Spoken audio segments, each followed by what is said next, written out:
Hello everyone.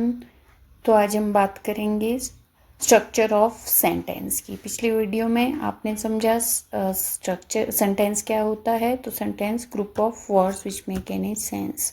But now question is that कि इस sentence को हम किस तरह से बनाएंगे, क्या स्ट्रक्चर रहेगा सेंटेंस बनाने के लिए। जैसे एक मकान बनाने के लिए हमारे माइंड में एक क्लियर स्ट्रक्चर होता है कि एक बेसिक स्ट्रक्चर की एक बेसमेंट होगा, वॉल्स होगी, रूफ होगा। आई एम नॉट सेइंग कि इन तीन चीज़ों से मकान बन के रेडी है, but this is the basic structure. इसी स्ट्रक्चर से हमारा मकान बनता है। सिमिलरली अगर मैं बात करूं सेंटेंस की, तो सेंटेंस बनाने के लिए भी बेटा तीन इंपॉर्टेंट चीज़ों की ज़रूरत होती है, which is subject, verb and object. अब ये सब्जेक्ट, वर्ब और ऑब्जेक्ट क्या होते हैं, let's see it one by one. Subject होता है who does action in a sentence, और हेड ऑफ सेंटेंस जो सेंटेंस में आपका कोई काम करने वाला हो या फिर वो हेड ऑफ द सेंटेंस हो। काम करने का मतलब है कि बॉय ईट्स फूड। अब लड़का खाना खाता है, तो लड़के ने क्या, कौन है खाना खाने वाला, कौन है इस सेंटेंस में सब्जेक्ट, लड़का, क्योंकि वो काम कर रहा है खाना खाने का। तो मीनिंग देयर बाय जो कोई काम करता है और does action in a sentence, वो सब्जेक्ट होता है। नेक्स्ट जो इंपॉर्टेंट चीज आती है स्ट्रक्चर बनाने के लिए, that is verb.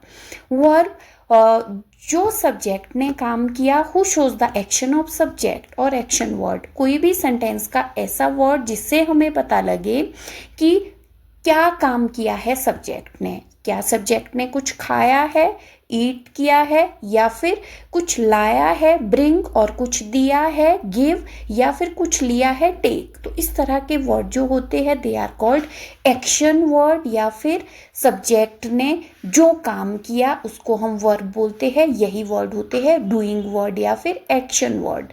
Third important part is object. Object कौन होता है, who receive the action of the subject, meaning there bye कि सब्जेक्ट ने जो काम किया उसको किसने रिसीव किया, जो रिसीव करने वाला होता है in a sentence. Meaning there bye कि अगर सब लड़का है सब्जेक्ट, लड़का है, सपोज लड़का खाना खाता है, लड़का क्या है, सब्जेक्ट, क्योंकि खाना खाने का काम कौन कर रहा है, लड़का कर रहा है।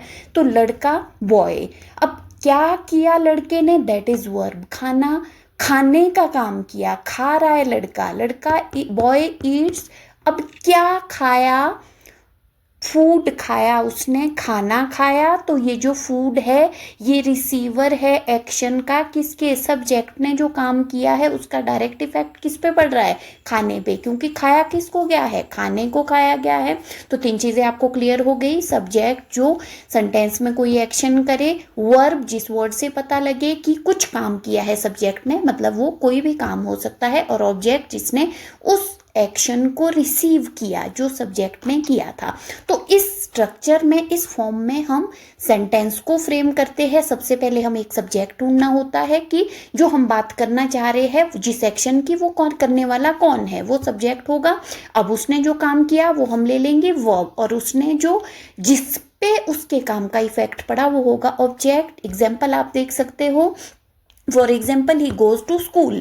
अब सब्जेक्ट कौन है, ही, क्योंकि कौन कर रहा है काम स्कूल जाने का, ही। क्या काम किया उसने, जाने का, गोज हो गया आपका वर्ब। अब कहाँ गया है वो, ऑब्वियसली उसके एक्शन का किसी पे तो इफेक्ट पड़ेगा, किसने रिसीव किया उसके एक्शन को, स्कूल ने, तो स्कूल हो गया ऑब्जेक्ट। नेक्स्ट एग्जांपल में आप देख पा रहे हो दे। अब में भी सब्जेक्ट में भी सिंगुलर, सब्जेक्ट में भी प्लूरल। तो दे, एक से ज्यादा लोग हैं काम करने वाले, वो खेल रहे हैं, क्या काम कर रहे हैं, खेलने का। तो दे हो गया सब्जेक्ट, उन्होंने क्या काम किया, खेलने का। प्ले हो गया वर्ब, और किसको खेला, क्या खेल रहे हैं वो, किस पे इफेक्ट पड़ रहा है उनके एक्शन का, हॉकी पे, क्योंकि वो दे आर प्लेइंग हॉकी। तो हॉकी क्या हो गया आपका object of the sentence. Then mother, mother आपका सब्जेक्ट है इन थर्ड एग्जांपल, क्योंकि कुकिंग का काम कौन कर रहा है, मदर। अब मदर ने क्या काम किया, उसको हम सेकंड प्लेस पे ले लेंगे, कुकिंग का, cooked. What she cooked, food. उन्होंने क्या पकाया है, किस पे इफेक्ट पड़ा है उनके कुकिंग वाले एक्शन का, फूड पे। तो फूड हो गया आपका ऑब्जेक्ट ऑफ द सेंटेंस। तो इस तरह से हमने क्लियर किया कि सब्जेक्ट क्या होता है, वर्ब क्या होता है, ऑब्जेक्ट क्या होता है, और किस तरह से हम इनको मिला करके एक सेंटेंस को फ्रेम करते हैं। नेक्स्ट वीडियो में वी विल सी कि ये जो ऑब्जेक्ट होते हैं आपके, they are of two type, शायद आपने सुना हो, डायरेक्ट ऑब्जेक्ट और indirect object. So I will tell you कि how to identify direct and indirect object. Till then take care, and if you liked the video, please like, share and subscribe.